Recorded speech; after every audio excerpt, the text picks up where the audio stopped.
வாக்காளர் பட்டியலில் பெரிய அளவு மோசடி நடந்திருக்கிறது அப்படின்னு ஒரு பிபிடியை போட்டு காட்டியிருந்தார் ராகுல் காந்தி அவர்கள். அதில் நிறைய விஷயங்களை வெளிப்படையாக இருந்தார், ஆதாரத்துடனும் சொல்லியிருந்தார்.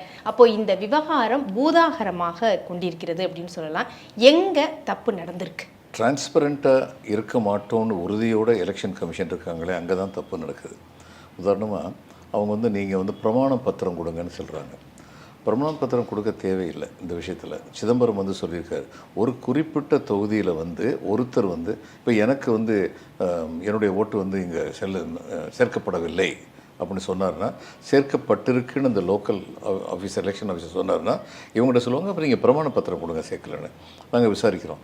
ஏன்னா ஒரு லட்சம் பேர் இது மாதிரி ஏதாவது அனாவசியமான கம்ப்ளைண்ட் பண்ணிக்கிட்டு இருக்கலாமே, அதுக்காகத்தான் இது.